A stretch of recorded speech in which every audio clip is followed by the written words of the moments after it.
وَإِذَا قِيلَ لَهُمْ اتَّقُوا مَا بَيْنَ أَيْدِيكُمْ وَمَا خَلْفَكُمْ، اس کا خوف کرو، صرف جانو نہیں. اور اتقوا میں بہت گہرائی ہے یہاں پر. قرآن صرف ہمیں دلچسپ معلومات نہیں دے رہا. قرآن کا ہم سے یہ تقاضا ہے کہ ہم چیزوں کو سیکھ کر پر ایک احتیاط تاری ہو. اتقاء عربی میں، تقوی کا لفظ اردو میں بھی بہت استعمال ہوتا ہے لیکن اصل میں اس کی اصل پہ لوگ کم جاتے ہیں. تقوی کا لفظ اصل میں وقایہ سے ہے عربی میں، وقا یقی وقایتاً. وقایہ کہتے ہیں حفاظت کرنے کو. اتقا لازم جو اس کا مفہوم ہے وہ یہ ہے اپنی حفاظت کرنا. اسی لفظ کا دعا میں استعمال ہوتا ہے ربنا آتنا فی الدنیا حسنہ وفی الآخرۃ حسنہ وقنا عذاب. وہ جو قی آتا ہے نا قینا میں، ہماری حفاظت کر، ہمیں بچا لے آگ کے عذاب سے. تو اس لفظ کی اہمیت کیا ہے کہ انسان اپنے آپ کو بچائے، انسان اپنی حفاظت کرے. اسی لیے صرف اللہ تعالیٰ کا تقوی نہیں، اللہ تعالیٰ کا تقوی ہے. قرآن میں نار کا تقوی ہے، واتقوا النار واتقوا یوما ترجعون فیہ الی اللہ. اس دن کا تقوی اختیار کرو جس دن تم اللہ تعالیٰ کے پاس واپس لوٹائے جاؤ گے. اب یہاں کس بات کا تقوی ہے؟ جو تمہارے آگے ہے اور جو تمہارے پیچھے ہے، اس کا تقوی اختیار کرو. کیا مطلب ہے ان تمام چیزوں کا؟ پہلی بات، اللہ کا تقوی کیا ہوتا ہے؟ وہ تو سب سے زیادہ مذکور ہے قرآن میں، اس سے زیادہ کسی اور تقوی کا ذکر نہیں ہے اللہ تعالیٰ کے تقوی سے مزید. وہ کیا ہے کہ اللہ تعالیٰ آپ سے ناراض ہو جائے. اگر اللہ تعالیٰ آپ سے ناراض ہو گئے، اللہ تعالیٰ آپ کی طرف سے مڑ گئے، تو پھر آپ کی حفاظت ختم. اپنے آپ کو بچاؤ اس مصیبت سے کہ اللہ تعالیٰ تم سے خوش نہ ہو. اللہ تعالیٰ سے ڈرو، اس کا غلط مفہوم ہے. وہ ہے خاف اللہ، خاف اللہ، جو اللہ سے ڈرتے ہوں. وَإِيَّايَ فَارْهَبُونَ، مجھ سے زیادہ ڈرا کرو. رہب، خوف، خشیہ، یہ خوف کے الفاظ ہیں. تقوی کا تعلق خوف سے نہیں ہے. تقوی کا تعلق ہے اپنی احتیاط کرنا، اپنے آپ کو بچانا. اللہ تعالیٰ کی نافرمانی سے اپنے آپ کو بچاؤ. اللہ تعالیٰ کو ڈس اپوائنٹ کرنے سے اپنے آپ کو بچاؤ. اللہ تعالیٰ کے احکام سے آگے بڑھنے سے اپنے آپ کو بچاؤ. یہ واتقوا اللہ ہے. واتقوا یومن کا کیا مطلب ہے؟ اس دن کی تیاری میں اپنے آپ کو بچاؤ، اپنے آپ کو اس دن سے بچائے. وَكَيْفَ تَتَّقُونَ يَوْمًا يَجْعَلُ الْوِلْدَانُ شِيبًا إِن كَفَرْتُمْ يَوْمًا يَجْعَلُ الْوِلْدَانَ شِيبًا. اس دن تم اپنے آپ کو کیسے بچاؤ گے جب بچے کے بال بھی سفید پڑ جائیں گے؟ اس دن تم اپنے آپ کو کیسے بچاؤ گے؟ کیف تتقون، وہاں اپنے آپ کو بچانے والی بات ہو رہی ہے. اسی طرح جب آپ حج پہ جاتے ہیں تو آپ کو نہ صرف یہ کہ اچھی نیت کر کے جانا چاہیے، آپ کو ٹھیک سے پیکنگ کر کے بھی جانا چاہیے. اپنا ذرا سفر کا اہتمام بھی کرنا چاہیے کہ پیسے مناسب مقدار میں ہو، وہاں جا کر مصیبت نہ پڑ جائے. بینک کو انفارم کر دیں کہ میرا جو ڈیبٹ کارڈ ہے وہاں بھی چل پڑے. پاسپورٹ سنبھال کے رکھ کے جانا چاہیے. اس کو کہا گیا ہے وَتَزَوَّدُوا فَإِنَّ خَيْرَ الزَّادِ التَّقْوَىٰ. اپنی تمام چیزوں کا اہتمام کرو اور بہترین اہتمام تقوی ہے، یعنی دل کا تقوی بھی اور احتیاط بھی کہ تم مصیبت میں نہ پڑ جاؤ جا کے باہر. ایک دن کا کھانا لے کے صحرا میں نکل گئے، ایسا نہ کر لینا. فَإِنَّ خَيْرَ الزَّادِ التَّقْوَىٰ. اسی طرح جو سب سے بہترین اور سب سے باریک تقوی کی دلیل قرآن میں ہے اور جس کی طرف اشارہ کیا گیا ہے وہ ہے وَاتَّقُوا اللَّهَ الَّذِي تَسَاءَلُونَ بِهِ وَالْأَرْحَامَ، المفعول بِهِ والارحام. اس اللہ کا تقوی اختیار کرو، اس اللہ کے بارے میں احتیاط کرو جس کے نام پہ تم قسمیں کھا کے ایک دوسرے سے چیزیں پوچھتے ہو. ایک دوسرے سے جب تم مطالبے کرتے ہو تمہیں اللہ کا واسطہ کچھ دے دو، اللہ کا واسطہ ایسا نہ کرو، جس کا واسطہ دے دے کر تم ایک دوسرے سے مطالبے کرتے ہو اس کے بارے میں احتیاط کرو. اور اس کے ساتھ یہ بھی کہا ہے والارحام، اور کس اور چیز کا تقوی کرو؟ ماں کی کوکھ کا احترام کرو، اس سے بھی بچ کے رہو.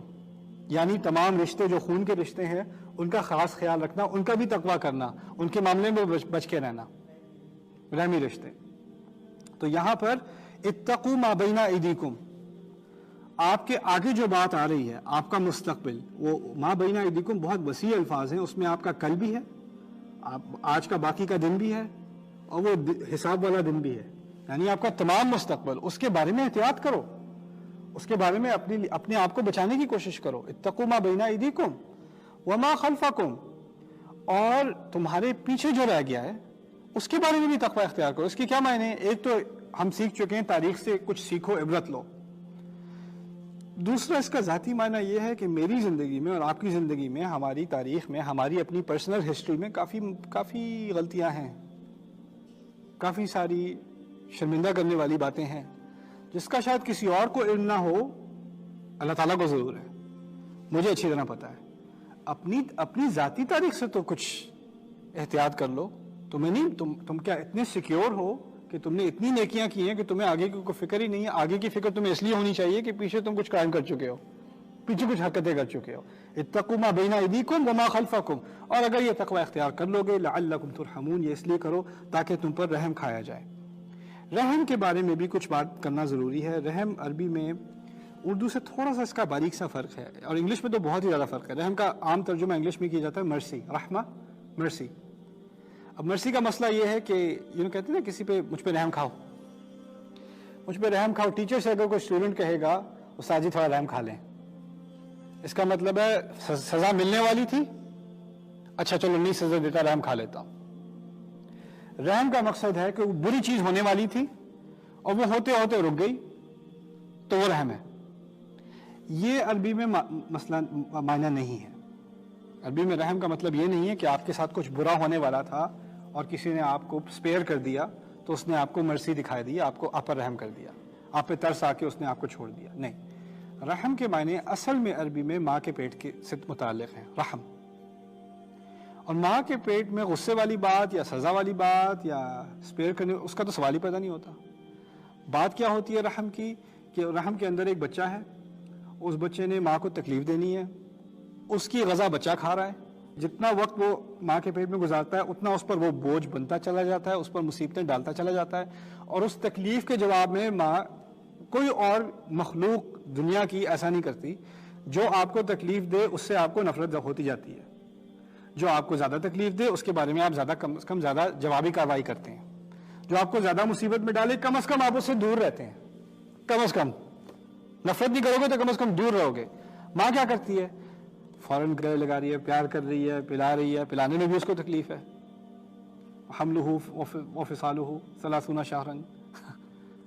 یہ ایک رشتے کی طرف اشارہ ہے کہ اللہ تعالیٰ نے ماں کا رشتہ ایک عجیب رشتہ بنایا ہے, جس میں اور کسی اور رشتے میں نا جب تک آپ کو ملے گا نہیں آپ دیں گے نہیں, ٹھیک ہے نا, ایک گیو اینڈ ٹیک ہوتا ہے ہر رشتے میں. ماں کے رشتے میں عجیب چیز ہے, بچہ شروع سے ماں کو تکلیف دے رہا ہوتا ہے, ابھی دنیا میں آنے سے پہلے ہی ماں کو تکلیف دے کر آتا ہے. وہ تو آیا بھی نہیں ہے پھر تکلیف دے رہا ہے. آنے کے بعد تھوڑا رونا تھوڑا ڈالتا ہے تو باپ تنگ ہو جاتا ہے, اس کو چپ نہیں کرا سکتی, ماں کو پھر بھی غصہ نہیں آتا, ماں پھر بھی سلا دیتی ہے. اور اگر ایک دفعہ غصہ کر بھی جائے کبھی تو رو رو کے اپنے آپ کو کوستی ہے میں نے کیا کر دیا. یہ ماں ہے.